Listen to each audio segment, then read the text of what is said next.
9h30, jeudi matin, après un séisme de magnitude 6,2 sur l'échelle de Richter et dont l'épicentre se situe à Digne-les-Bains, le centre village de vacances de Chostive sur la commune de La Briole est particulièrement sinistré.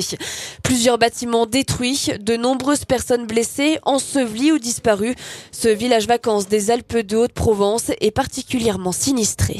Dans ce cadre-là, on a effectivement donc un certain nombre de personnes qui sont ensevelies. Alors normalement, dans un séisme, on a des victimes qui sont dites de surface, qui sont directement accessibles, qui peuvent être blessées légers ou blessées graves.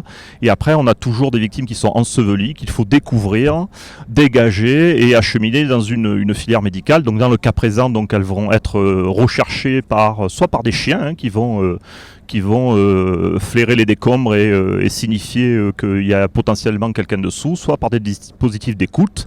Et une fois qu'elles auront été localisées, à peu près localisées, il y a des équipes qui vont se mettre en place pour pouvoir les dégager. Quelques 150 pompiers sont envoyés sur place. Ils viennent des 4 coins du département des Alpes de Haute-Provence pour tenter d'apporter les premiers secours aux personnes blessées, mais également de retrouver les personnes qui pourraient rester sous les décombres. Après les recherches radar qui ne donnent rien, tout simplement place aux chiens qui vont tenter de retrouver les personnes disparues. C'est tout un travail qui se met en place entre le maître et son animal.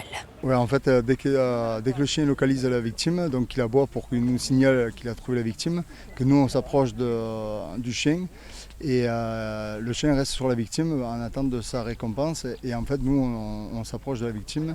Si on peut s'approcher, c'est bien. Sinon, on envoie une équipe SD avec des écoutes ou des caméras pour après accéder à la victime.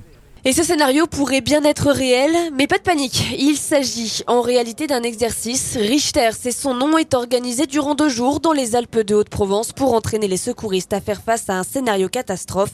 60 communes sont mobilisées pour l'événement. Tous les sapeurs-pompiers du département des Alpes de Haute-Provence également pour tenter de faire face en cas de sinistre.